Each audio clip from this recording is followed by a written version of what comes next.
Strogo aytganlar olimlar to'g'rilar nasaralar bo'lindilar, yahudlar bo'lindilar, musulmonlar da bo'linashaklar birgina olim shuni kimni anlatadi? Shunimi? Shuni anlatib ketsa bizga. نعم الحديث أن ستفترق هذه الأمة على 73 والواحدة في الجنة، يعني ما هي الفرقة الناجية؟ أولا هل صح هذا الحديث؟ Если самое первое, сначала правильно ли этот хадис, сахих ли это хадис? Если он сахих, то... كثير من الحفاظ طعنوا في صحة هذا الحديث. Многие хадисоведы считали его правильным хадисом сахих. منهم ابن حزم وهو من حفاظ الحديث كما تعلمون. подозревали, недостоверным считали. ومنهم الحافظ المنذري.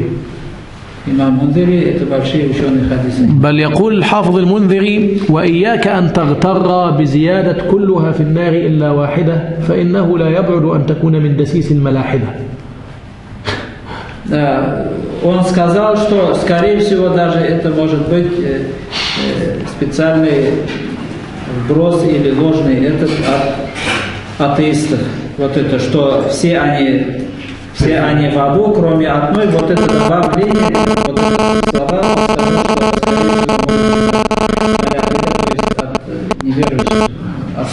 ثم يقول: وقد صح الحديث عندنا بزيادة كلها في الجنة إلا واحد. И он сказал, что у нас этот хадис идет словами, что все они в раю, кроме одного. لكن على كل حال نحن نقول في هذا الحديث ما قاله سيف السنة الإمام الباقلاني رضي الله تعالى عنه. Но мы говорим насчет этого хадиса в любом случае то, что сказал имам Бакиллани. أن الأمة المقصودة في الحديث هي أمة الدعوة وليست أمة الإجابة. В этом хадисе أمة означает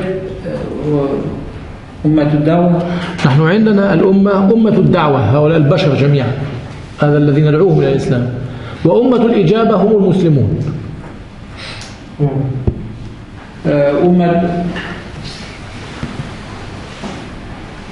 أمة النبي صلى الله عليه وسلم لها مفهومان.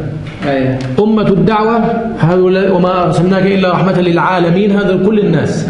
هذه أمة الدعوة مقصودهم بالدعوة. وأمة الإجابة هم الذين أجابوا للنبي صلى الله عليه وسلم، هم المسلمون. فيقول: ستفترق الأمة أمة الدعوة على 73 فرقة كلها في النار إلا واحدة هي أمة الإجابة. Даже если это хадис мы возьмем, в этом хадисе слово «умма» может означать два значения. Во-первых, «умма» может означать то, что кому был послан пророк, саллаллаху алейхи вассалям, то есть все люди, которым был послан пророк, саллаллаху алейхи вассалям. В этом значении может быть. И в другом значении «уммату дава» называется. А второе значение это «уммату иджабы», то есть те, которые ответили пророку, саллаллаху алейхи вассалям, то есть мусульмане.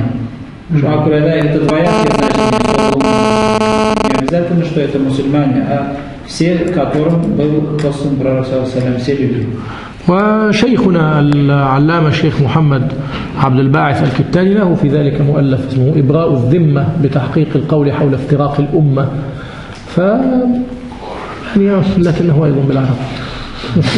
Насчет этого есть отдельные книги, насчет конкретно этого хадиса, и они ممكن إن شاء الله